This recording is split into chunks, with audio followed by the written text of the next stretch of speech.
Hello বন্ধুরা, welcome to my YouTube channel রাখির কিচেনে সবাইকে স্বাগত জানিয়ে আজকে দারুণ একটা রেসিপি শেয়ার করতে চলেছি। সম্পূর্ণ নিরামিষ পদ্ধতিতে আর দারুণ সুস্বাদু একটা রেসিপি শেয়ার করব।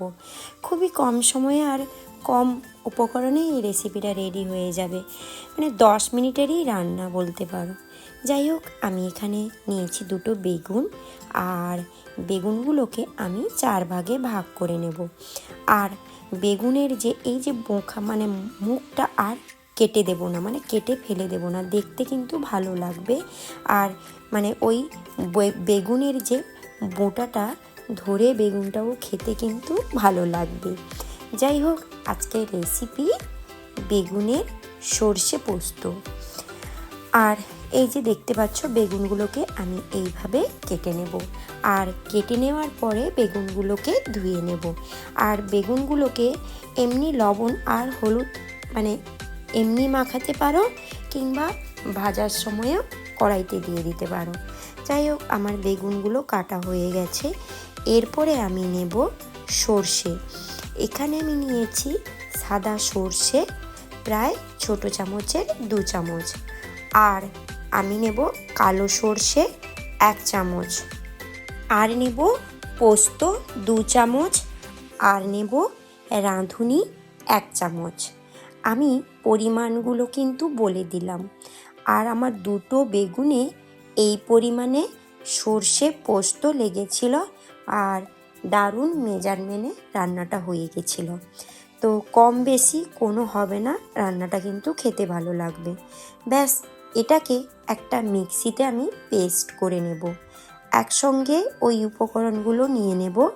আর তার সঙ্গে আমি নেব 2 কাঁচা লঙ্কা, আর নিয়েছি একটু আদা। আর এটাকে ভালো করে পেস্ট করে নিয়েছি। একটা কড়াইতে পরিমাণ মতো দিয়ে দেব কুকিং অয়েল, আর তারপরে আমি বেগুনগুলো ফ্রাই করে নেব।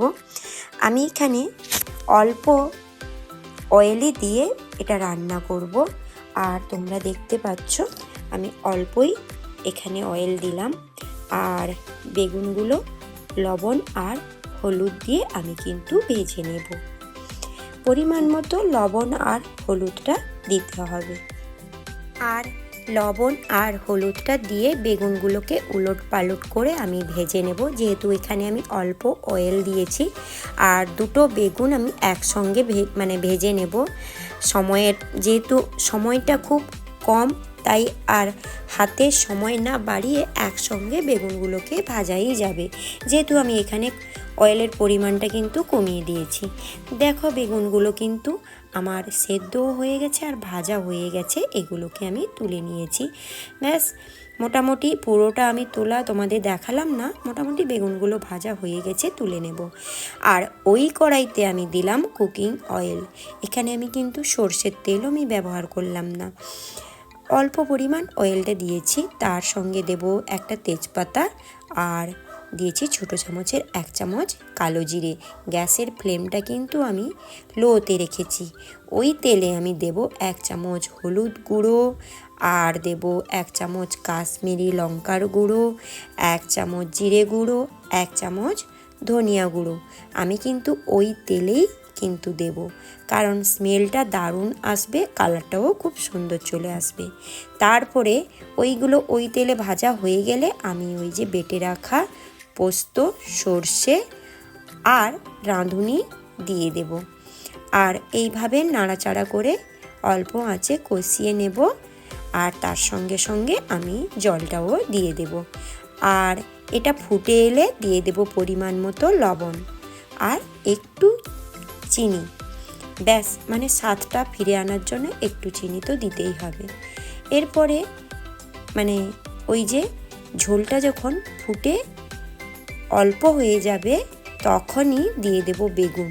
আগের থেকে ভেজে রাখা বেগুনটা দিলে কি হয়, ঘেঁটে যায় আর বেগুনগুলো গোটা গোটা থাকে না। তাই আমি বেগুনগুলো একটু পরে দেব। আর গ্যাসের ফ্লেমটা অফ করে আমি দেব পরিমাণ মতো একটু ঘি। ব্যাস, রান্না তো এইভাবে সম্পূর্ণ নিরামিষ রান্না যদি বেগুনের করো, তাহলে আর কথাই হবে না। দারুণ দারুণ একটা রেসিপি, তোমাদের না শেয়ার করে থাকতে পারলাম না। অবশ্যই রেসিপিটা শেয়ার করলাম, তোমাদের ভালো লাগলে রেসিপিটা অবশ্যই বানাবে। আর হ্যাঁ, ভালো লাগারই তো কথা, রান্নাটা খুব কম সময়ে কম উপকরণে করেছি, কোনো রকম মোটামুটি হেলদি খাবার বলতে পারো। আর হ্যাঁ, পাশে থাকা বেল আইকনটা প্রেস করে রেখো, আমি যখনই নতুন নতুন রেসিপি আনবো তোমাদের কাছে নোটিফিকেশান চলে যাবে। আর আমার রেসিপি যদি ভালো লাগে তোমরা লাইক, সাবস্ক্রাইব, কমেন্ট করতে একদম ভুলে যাবে না। উপর থেকে কিছুটা ধনিয়া পাতা কুচানো ছড়িয়ে দেবে, খেতেও ভালো লাগবে আর দেখতেও ভালো লাগবে। আজকের মতো এই পর্যন্ত, আবারও আমি কোনো নতুন রেসিপি নিয়ে চলে আসবো। ততক্ষণ তোমরা ভালো থেকো, সুস্থ থেকো, আর আমার এই নতুন নতুন রেসিপিগুলো একদম মিস করো না কিন্তু, দেখতে থাকো।